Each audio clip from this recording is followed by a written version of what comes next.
Our regularly scheduled programming will not be presented in order to bring you the following sports special.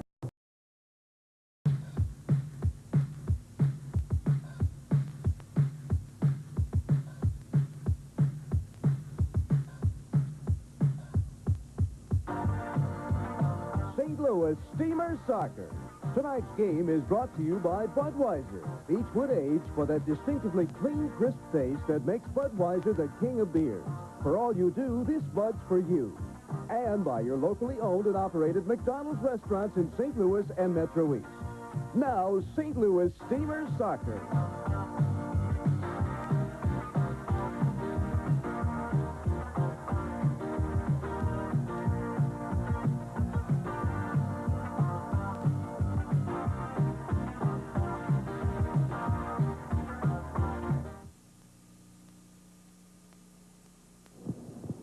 From the Met in Bloomington, Minnesota, the St. Louis Steamers on the road tonight to take on the tough Minnesota Strikers, who've won 9 of 12 so far this year.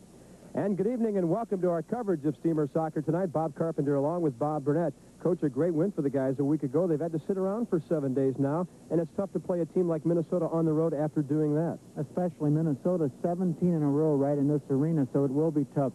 Steamers need some scoring power up front. They're doing very well. They came back with a big win last Friday. You would think that a week would help them, but possibly better if they would have played during the week. But they're going to do well tonight. Steamers have lost 5 straight games on the road after the opening win at Chicago, and so tonight they take on the team that's been the best in the league throughout the year. Alan Merrick, the key to your ball club success, you're now up among the best in the league. I think basically, and this is a facetious answer, but we've scored more goals than other teams. We've had that knack where we've hung on to some games where they've been very close. We've played well in some periods. We're not consistent yet, so I don't count us as one of the top teams yet, but we're getting there. Al, thanks for joining us, and good luck with your ball club the rest of the year. Thank you very much. That's Alan Merrick, and of course a big man for the Steamers last week against Wichita was Greg Wachowski. Greg, that was a great fourth-quarter comeback at home. Well, it was really nice to come back and win a game and score some goals in the fourth quarter. I really felt the goal that really got us back into it was Sammy Bick's goal, because that gave us a chance to win the game, and only down by a goal with like 4.5 minutes to go, anything can happen, and it did. Need to win one on the road. You've lost 5 straight. Yeah, we certainly do, and we know Minnesota's a good opponent. We just got to match their effort tonight and hang with them, and hey, hopefully we can come through in the fourth quarter again. With injuries, Ricky Davis and Redmond Lane still at home tonight, and we've got a young new man on the Steamer roster, 20 years old, just over from Red Star Belgrade, Bob, a young man named John Bandovic, one of those skilled Yugoslavians. I think it's something that Pat has said with that we need, not that we don't have good strikers, and it's not a negative thing. I think constructively we need someone who's exciting, can take players on one-on-one as a direct player, and I think that's what Pat's looking for. On another point, our defenders have been scoring very well, so if we get that little extra up front, we're going to be awfully tough. So we'll see if the Steamers can keep that momentum they had a week ago against a ball club that's won 9 out of 12 this year, and as the coach said, 17 straight in this building. The Strikers are tough, and coming up, St. Louis Steamer Soccer. Teams at the top of the Western Division standings, the Wings and the Stars, with the Steamers tied for 4th behind San Diego with Kansas City, and L.A. 3.5 back in the Western Division. In the East, it's all Minnesota right now, 9 of 12, 2 up on Pittsburgh, 3 on Cleveland and Dallas, and Baltimore 3.5 games back in 5th place, and Chicago 5.5 back. You would have figured those ball clubs would be up near the top of the division. The Steamers are in their road blues, going from right to left, and we're kicking it off now with Don Ebert and Diego Pesa as St. Louis in front of goalie Ed Gettemeyer getting the start tonight. Slobo will start tomorrow night at home. On the left wing boards, Tony Bellinger to the corner for Diego Pesa. Tino Lettieri off the glass, whacks it out. Thompson, you see him. They call him Tomo here in Minnesota. Gets it, gives it back to Stan Cummins. Duran. In fact, you'll see 2 of the smallest players in sports on the floor tonight as Carl Rose gets it back to Gettemeyer. Stan Cummins of Minnesota, 5'3", 132, and the Steamers' Jeff Cacciatore, 5'4", 125. And Cummins is a tricky little guy who used to play for the Kicks up here in Minnesota. Lettieri, 9-1 on the season. He's won 5 straight. Ed Gettemeyer is 0 for 1 and a 4.53 goals against, and Tino Lettieri has the ball. Straight ahead he goes for Ken Fogarty at the midfield stripe. Down the right wing boards, Thompson, you see, and lays it off. Hard shot on goal. Off the foot there of Drago Dumbovic. And going high to get it, Ed Gettemeyer with his first save heavier ball they were using early in the season. It may be, but I'll tell you one thing. They're using the whole floor. They're really spread out, spreading the defense.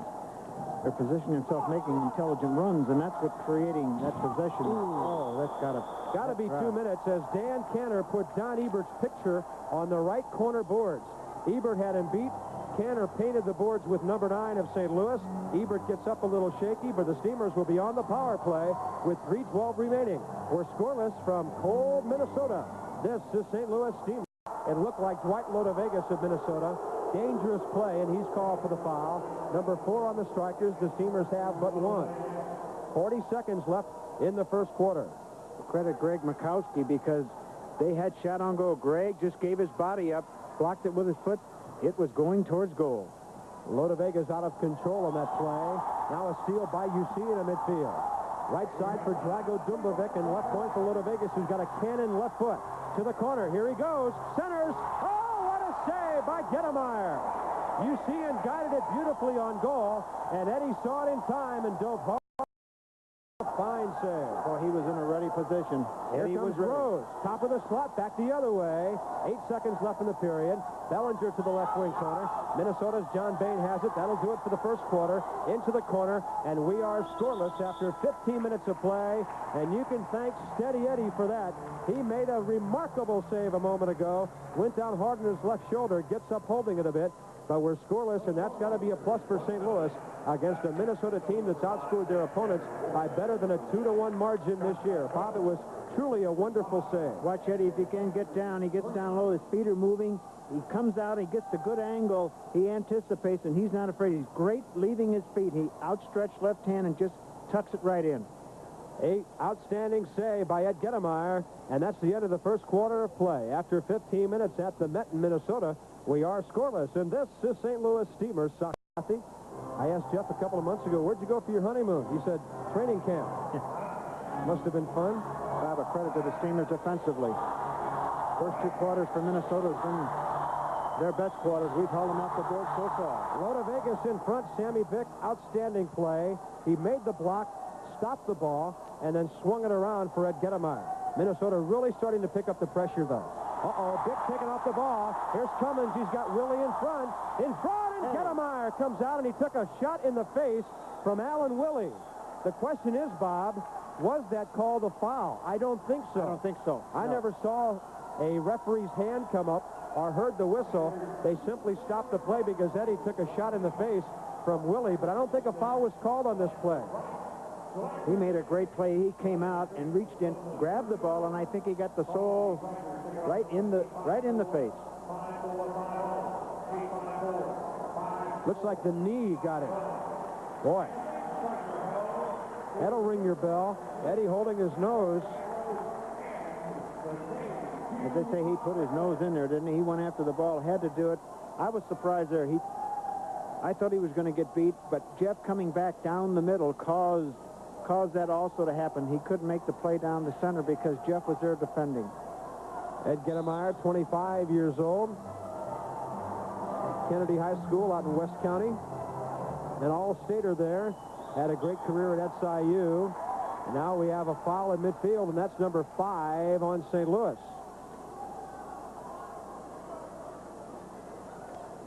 Well, the scoreboard says 4. I think they call that ball out of bounds, Bob. I think Eddie made a bad throw and went right out of bounds on the throw.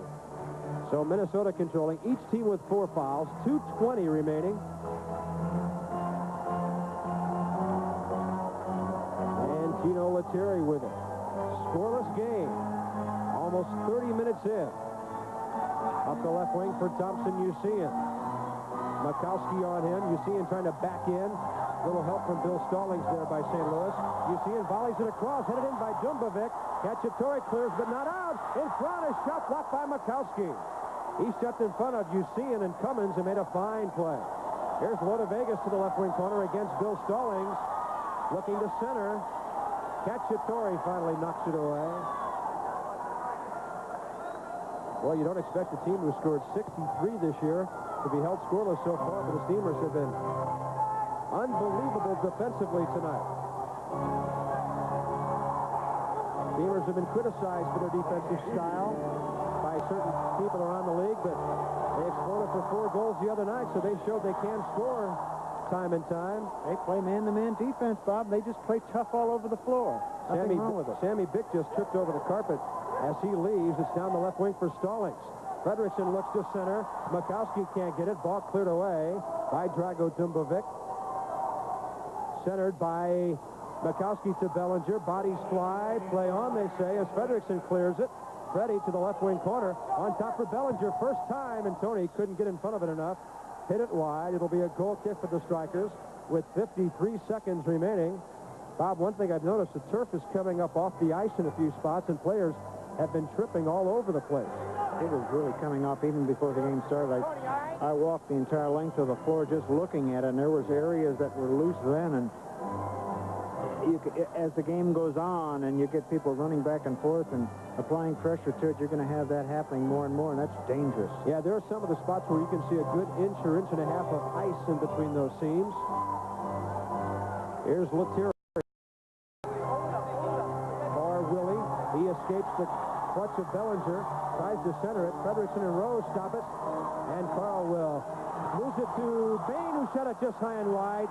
In front, Gettemeyer. Minnesota asking for a handball on Bellinger, but the official said it was not intentional. Right side, Fredrickson, long throw from Eddie. He goes to the right wing boards for McEwen. Duncan hustling into the corner, shooting. Letieri takes a punch at it. Fredrickson knocking it down as he went tall for a header. And it's controlled by team captain Alan Willie. Here's John Bain. 10 seconds remaining in the first half of play. Jan Gusens over the red line. 5 seconds left. In front, deflected. Fredrickson knocks it away. And we're going to halftime scoreless here in Minnesota. So the Steamers have played great defense. They've had a few chances of their own. Minnesota has had chances throughout the game so far, especially in the second period of play. But Tino Letieri and Ed Gettemeyer have been equal to the task in the first 30 minutes tonight. You folks on television, coming up is some halftime activities with Jim Duff. You folks with us on KXOK, stay tuned, because we've got first half observations and statistics for you after 30 minutes of play from the Met in Minnesota. This is St. Louis Steamers soccer. Grew up in St. Louis and played his soccer in this town. In fact, when it comes to soccer, Pat Mcbride is a legend here. And that's what makes his return as coach of the Steamers all the more special. Ladies and gentlemen, it is my pleasure to introduce the coach of the St. Louis Steamers, Mr. Pat Mcbride. Pat, welcome home. Thank you very much. It was back in July of this year that Pat Mcbride returned home, returned as coach of the St. Louis Steamers, a team in a city that holds such a special place in his heart.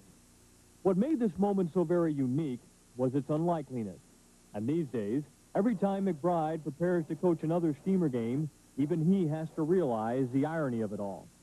It was back in 1979 when the magic first began.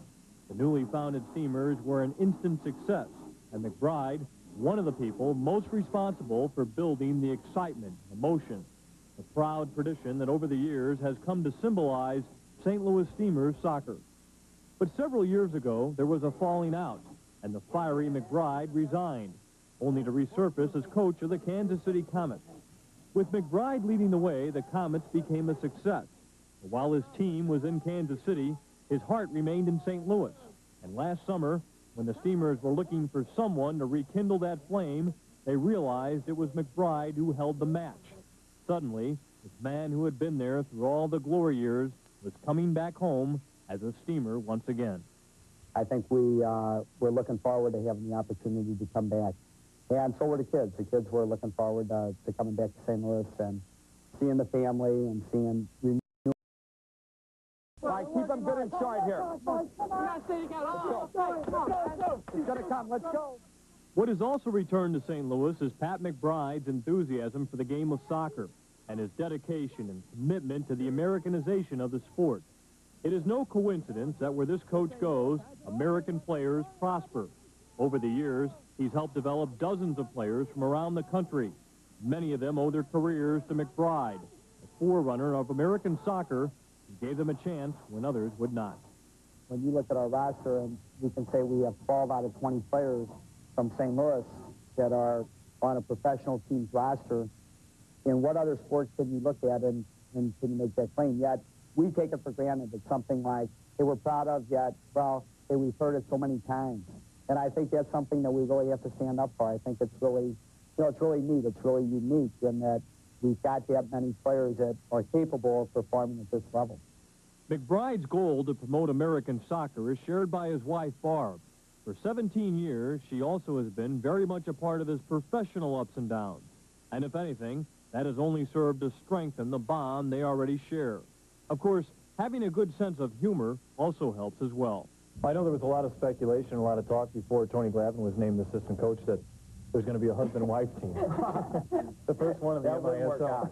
I don't think that works. You squashed those rumors very quickly, didn't you? Well, she could probably join us as a player. She was a great athlete. That's right. And So she's going to be the forward you're looking for, huh? that's right. Right. You told me last night. Oh, go ahead. He said certain words trigger certain pictures in your mind. He said, for some reason, whenever they say unathletic, your face pops up right before you. Barb McBride may not be much of an athlete, but husband Pat McBride is associated with athletics in general and soccer in particular. That holds true whether he's conducting youth camps and clinics during the summer months or pacing behind the bench of the Steamers during the winter. His knowledge of the game is such that he recently wrote a book. It's called The Great Indoors Soccer Style and is devoted exclusively to the game of indoor soccer, a how-to book written by one of the most respected coaches in the game today, Pat McBride, a native St. Louisan who's once again the coach of the Steamers. Yeah, I would like to stay here in St. Louis. I hope this is our last stop. And I really feel that what my goals are as far as coaching and as far as soccer are concerned, I know that they can be realized here in St. Louis. And that's what I'm looking forward to doing.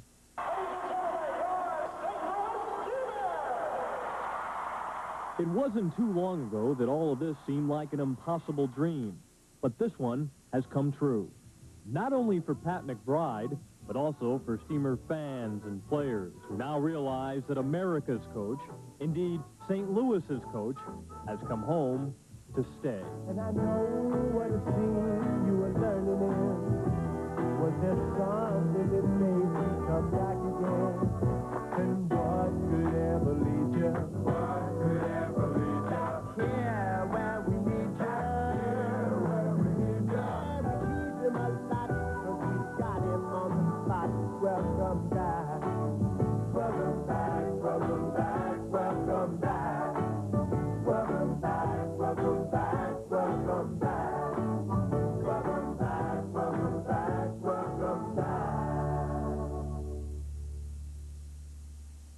For being our halftime guest, Budweiser is proud to present Pat McBride with the Budweiser Seiko watch. Information on the purchase of Budweiser logoed merchandise is available to you by calling this toll-free number during normal business hours. Okay, now let's go to Bob Carpenter and get an update on tonight's game. Bobby, we just saw a feature here in St. Louis on Pat McBride, and you have to admit, he looks like a genius here tonight, starting Eddie Gedemeyer in goal against Minnesota. When I saw that, I thought, wow, this could be a high-scoring game. Nothing against Eddie, but Minnesota, a great team. But Gedemeyer is the answer tonight in the first half. Well, Jimmy, you're exactly right. He's had every answer in the ball game tonight. You know, Minnesota comes in with 63 goals in 12 ball games. That's better than 5 goals a game, so you figure it's not going to be a low-scoring game. And here we are after 30 minutes to play, and Eddie has been just fantastic so far.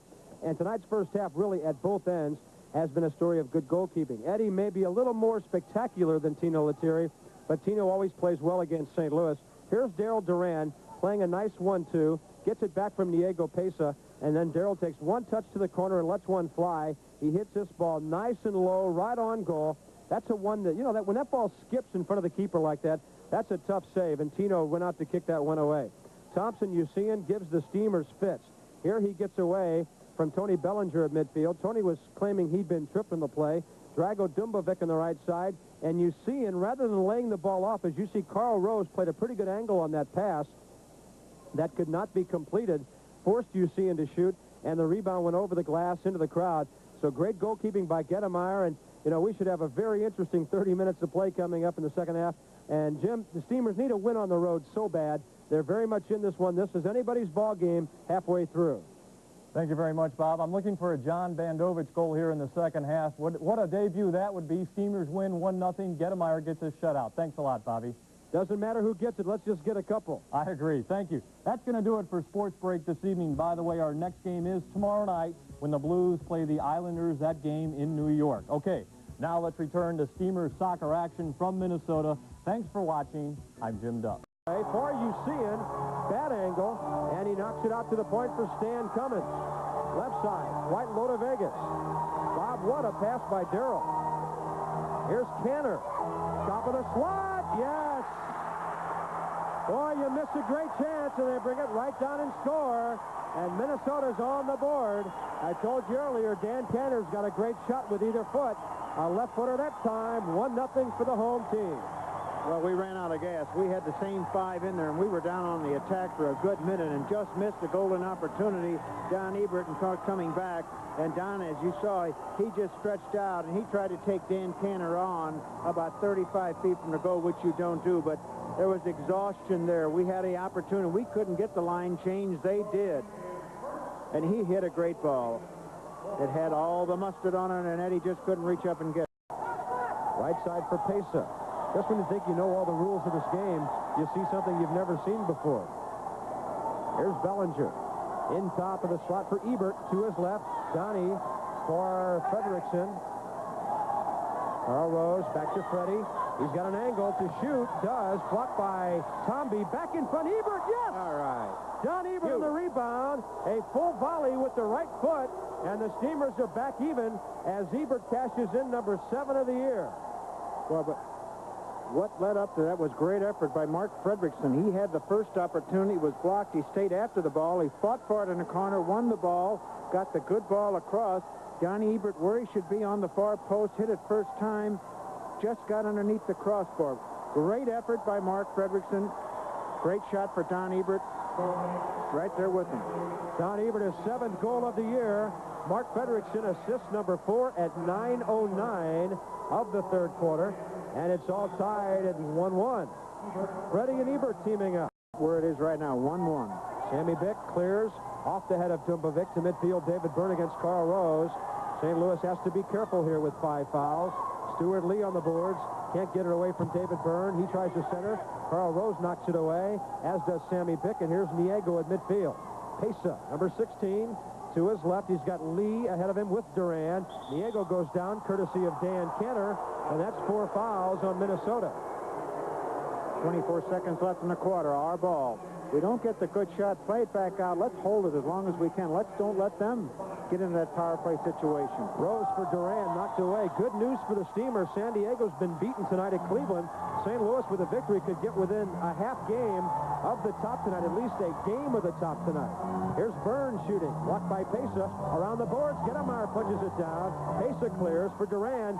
5 seconds left. Here come the Steamers, 3-on-2. Left side, Niego bumps it in.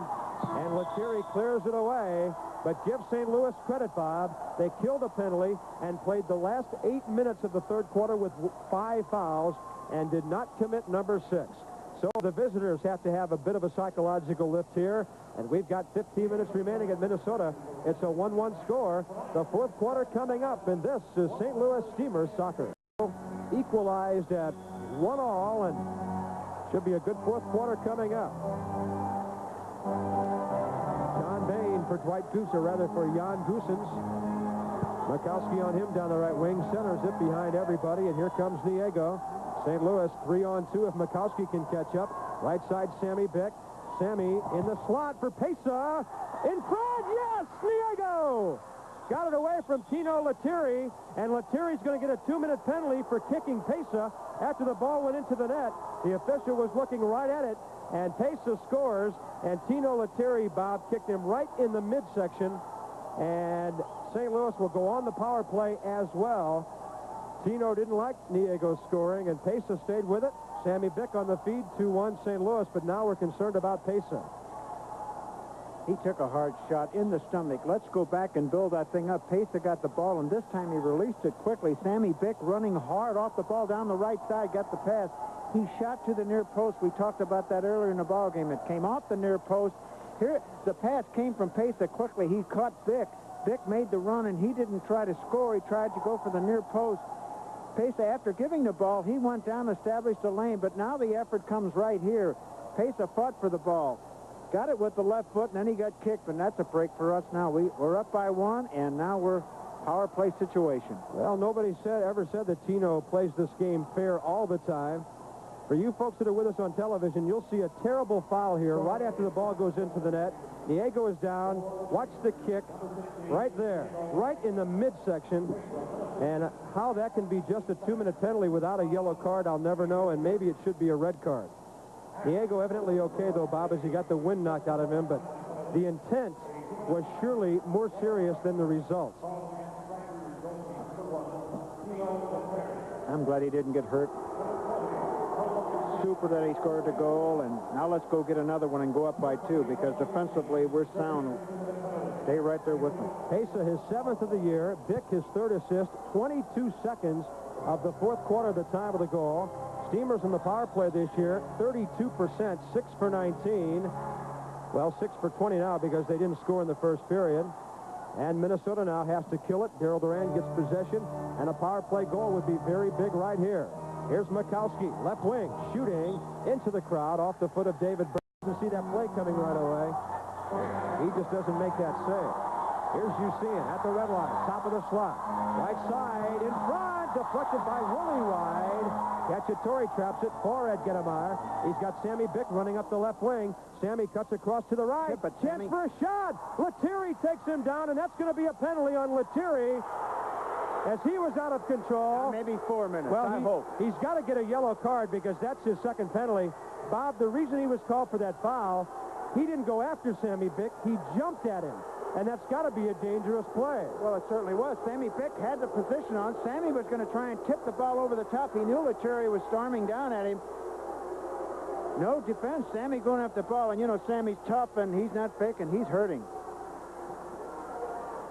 Lettieri jumping at Sammy Bick way off the ground, right into him with the elbow, and that's why he was called for the foul. Not the fact he came out and challenged Sam, but when you're off the floor, anybody who knows soccer knows that you're out of control, and it's a dangerous play. That's simple. 3:49, the time of the penalty. Bob, his descent after the foul, I thought, warranted another 2 minutes. And you're going to have to stop that. They start screaming at the officials like that and going out. It's going to, you know, just get more critical. Well, Tino gets a yellow card. You always do when you get 2 penalties in a game. Sammy is okay. I tell you, he and Diego will have some sore ribs tomorrow morning. He's holding that left arm. I was worried about the collarbone because he took a direct shot right on it. Sammy, a former Minnesota kick. Fans up here on the floor doing our pregame open on camera. And a lady hollered to us, "Where's Sammy Bick? We want to say hello." Well, Lettieri said hello. No, they've got 27 seconds. I'd like to thank the folks here in Minnesota for their nice greeting on the scoreboard. We've got 11:11 left. The Steamers will be 4 aside along with Minnesota for the next 27 seconds, Coach, and then a power play for 1:33. So this 4th quarter with 3 penalties already is time ticking away with either team a man short at various times. Thompson Usian will serve the penalty for Tino Lettieri. Play him even for the 27. Hold the ball. Bring it all the way back, and we'll just play right from there. No. Eddie Gedemeyer gives it up to Bono in front for Byrne. He shot it wide. Rebound goes wide, and Pesa has it as the Steamers almost gave one away. Here we go. The call on Lettieri is charging. Here's David Byrne. Steamer penalty over in 4 seconds. To the right wing boards. Duran cuts it away from Byrne. Ebert steps on, and the Steamers are now on the power play. Duran right side for Pesa, who clears the defensive zone. Here comes St. Louis. Ebert, Duran, Mikowski, Lee, and Pesa. Diego, right point. Ebert, right corner. Centers, knocked away by Tomby. Don Ebert back on top for Diego. To his left, top of the slot, Daryl Duran. Left side, Greg Mikowski. Duran shooting. Lettieri punches that one upstairs. Tell you, Daryl's had his shooting shoe on tonight with that right foot. He's been accurate 3 times from well outside as Lettieri made the save. And Alan Merrick ponders a low-scoring situation for his team. They haven't been held this low. at all this year. We may get one sneaking across. John Ebert's favorite goal. Open it up. Here's Duran on top. Mikowski. That one blocked by David Byrne. Duran left wing boards. Back forward, Craig Mikowski. 55 seconds left in the St. Louis power play. Duran right side for Pesa. Diego wide by 4 feet to the far post. Mikowski goes to the rebound at the left point. Centers for Duran. Bono's doing all the chasing out top. Takes it away from Daryl Duran. Down the middle and on goal. And he's stopped by Gettemeyer, but it's going to be an intentional handball on Eddie, who claims he got it with his chest. Somebody better get Ed Gettemeyer out of there, and Don Ebert does. So another penalty. 3 of the 4 in this period on the goalkeepers. I tell you, well, Eddie came out of the box. He didn't know he was outside the penalty area, but he had to do. He came out and challenged him. Well, Bono made such an awful move, Bob, that Eddie got trapped. He did get it first with the chest, but he may have hugged it to his chest with his arms in all defense of the official. But, you know, Bono made such a nothing move that I think it threw Eddie's timing off because he was expecting a shot which never did come. Bono tried to get Eddie to go down what you do and then bring it around the outside and walk it in, but defenders caught up with him, and he did lose control of the ball. We just have to be cautious right here. We're still up 2-1. Get back. Get in the box. We're going to play this way with 33 seconds. But they've only got 4 and we've got 4. And maybe we can get one with those 33 seconds before they get into the lead. Minnesota crowd of 7,150 getting into it. Gettemeyer, a handball at 5:16. Somebody will have to serve the St. Louis penalty. For the next 33 seconds, they'll be at 4 aside, and then they'll have a power play for 1:27. Don Ebert will serve the penalty, and Eaves is walking over to the penalty box very slowly to give the crowd a little time to die down. Take your time, Eaves. The crowd here at the Met, their team's won 9 out of 12, and they want to get back in it right now. Big key here on this restart. We got a lot of space out there. We're going to have the 2-man wall. But once the ball moves, we got to pick them up, match up quickly, get goal side. Hopefully we can win the ball. St. Louis, a 3-man wall. Frederickson, Cacciatore, and Bick. Bellinger as well. Townby, the trigger man. David Byrne and Greg Thompson out there with Mr. Bono. Tony Bono, who created that last play with a great steal from Daryl Duran and back pretty far, Bob. Man. Well, it's still indirect. Somebody's got to go to the ball. All right. Too wide for Greg Thompson off the pass from David Byrne. Frederickson comes away with it. One way to shut down the crowd is to get the ball. Frederickson down the left wing for Cacciatore. Back the other way for Tino Lettieri. In 20 seconds, Minnesota will be on the power play. What a weird fourth quarter this has been, filled with penalties. And the only goal from Pesa of St. Louis, 22 seconds in. Minnesota holding the ball now. They're going to wait till they get that advantage. Smart play. 5 seconds now. Musean will come out. Thompson is leaving, as is Bono. They're going to get their power play team on. Cummings is on, as well as Goosens. Here they come. With a power play of approximately 1:20 now. And a chance to equalize at 2. Let's steal the ball, get a shorthanded goal. Cummins on top for David Byrne.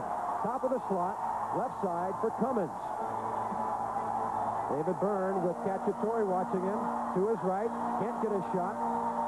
Looking across, far post. Knocked down by Frederickson. Dangerfield again parked on that post. A minute left in the power play. Goosens for Byrne. Cacciatore on him. Left side, Stan Cummins. Shooting. Cacciatore blocks it. And Bellinger clears to midfield. Boy, Catch is doing a great job tonight. 44 seconds, Bob. Let's hold him. Here's David Byrne. Left side for Cummins. On top, Byrne in the corner for Dangerfield. Gets away from him. And Bellinger clears again. 30 seconds left in the power play. Right point, Goosens. Byrne now looking left side for Cummins. Back on top for Byrne. Steamers marking up well. Down a man. Shot.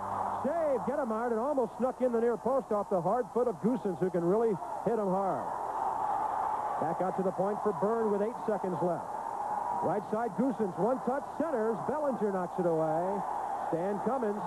Power play is over. Here comes Cummins, shooting, deflected by Frederickson into the crowd. Ebert is back on, clapping for his teammates, and we've got an official's timeout with 7:42 left in the game, and the Steamers leading 2-1, and finally back even at 5 aside. What a game. 2-1 for the good guys in blue from Minnesota. This is St. Louis Steamers tonight with Ed Gettemeyer in goal. What a game, but it's not over. David Byrne, left point, Stan Cummins. Ooh, right across the goal mouth, off the foot of Dangerfield. From the corner, Goosen centers. Vick against Usean, tries a back heel. Frederickson clears. Duran can't get it out. Now Freddie can't get a touch. Usean blocked it for David Byrne. Players scrambling everywhere to match up. Cummins for Byrne. Left side, Cummins at the point. Frederickson on him. In the corner, Dangerfield centers, rebound, and Usean fanned on it. Here's Ebert with a chance to score. If he gets over the red line, now he'll just flip it down the floor, but it's blocked there by Stan Cummins. 50 seconds remaining in the game. Here's Cummins for Byrne. David Byrne wants the crowd. He better start worrying about the ball. Left side, Cummins shooting, wide, rebound. Duran scissors it out. All the way down the floor. 35 seconds remaining. Ebert chasing. Right side for Jan Goosen. Right corner, Alan Willie, Sammy Bick on him. Center, Ebert has it. Long shot. It's through the legs of the keeper, down to the red line with 20 seconds remaining. Pick it up right now. Here's Usean. Left point for Cummins. Steamers need one more possession. Cummins centers. Frederickson has it, but a whistle and a foul. 12 seconds remaining. Don't get a penalty mark. Watch a quick restart. Let the guy out on top uncovered. Stay in there tight in the box. If he scores from outside on 30, 35 feet, he scores. But don't let him play it in tight. Here's Burns shooting. Ebert blocks it. Off the boards. Donnie to midfield into the penalty box. 7 seconds remaining. What a victory this would be. Here's David Byrne waving everybody down floor. They're going to have to play it long. 7 seconds remaining. Steamers need one good touch on the ball to clear it out and win this game. 2-1 St. Louis, trying to break a 5-game road losing streak. Here it comes. David Byrne into the penalty area. They score! Alan Willie with a header with 4 seconds remaining. Unbelievable. How can you score a goal from midfield in the last 7 seconds? Alley-oop pass, that's exactly what he did. They put it up in the air, and Alan Willie just flicked it on. Eddie Gettemeyer came up off the line, was out there at no man's land. Thing just went right back over his head. Well, I don't know. It just can't get any tougher than that on the St. Louis Steamers, for heaven's sake. This is going to be a tough one to swallow if they lose. It's a do-or-die ball. We got up. Mark Covington just missed it. Sammy Bick had him covered. Eddie came out. I have never seen a goal, Bob, like that, scored in indoor soccer, where they played it long and then a flick-on header right behind the shooter into the net. That's one of the greatest plays in outdoor soccer. On corner kicks or direct kicks, far balls, you play it. You get some guys that are great up in the air, and you play it to them, and they'll flick it on, not only in the goal, but to someone else who put it on, and that's exactly what happened right there. That was their only chance with 4 seconds. We were packed in there. Well, I mentioned Alan Willie was a great outdoor player, and you just saw why with that great flick-on header into the net with 4 seconds remaining. And now Pat McBride has to play motivational psychologist. That's what he's doing. And he's trying to get his team up because if they hang their heads, this one could be over in a hurry. A 6th attacker goal. It took Minnesota 1 minute 56 seconds. Boy, does that hurt, and that hurts bad. Yes, it does. Willie, his 10th of the year. David Byrne, his 5th assist at 14:56. We need to get out of this 4 seconds and go back and talk a little bit. Get ourselves together. That's disheartening. You work like that for 1 minute and 56 and just do an outstanding job. Just miss a couple goals that way, shorthanded. That ball off of Donnie Eberts could have gone off of Minnesota. It would have been our ball with 4 seconds and then have it come. Give it to Niego here and let him rip away from midfield. Duran for Pesa. That's what they do. Wide, Ebert the rebound heading, and we're on to overtime. That's all right. Bob, the big thing you have to do here now, don't feel like you lost the game. It's still anybody's game. Pat's going to talk an awful lot, I know that. But individually, each one of those players have to say that themselves, that we're going to come back and get him in overtime. We'll take a timeout. Pat McBride shaking his head, trying to figure out how to win this game in overtime. 2-2 after 60 minutes of play. And from Minnesota, a lot more to come. This is St. Louis Steamers soccer. Like to say hello to Mr. Henry Hopfinger, the father of Steamer trainer Bill Hopfinger. He's at Barnes Hospital recovering from minor surgery. I'd like to say hello to him tonight and hope he's enjoyed the game like the rest of us. And to our friend Frank Bank, the greatest fisherman in South St. Louis. Frank Bank, your cousin? Frank Bank. There really is a Frank Bank. Oh, he's out. He probably fished him one. Okay. Minnesota right wing boards. In front. They score. It's over. John Bain. And the Steamers lose again on the road, 6 in a row.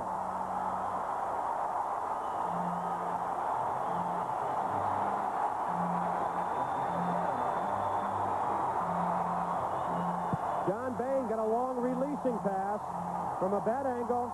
The ball went into the net. Ed Gettemeyer is sitting by the boards. Not much he can do. Thompson, you see in Minnesota, congratulates him. Boy, maybe this one is the toughest one of all to swallow.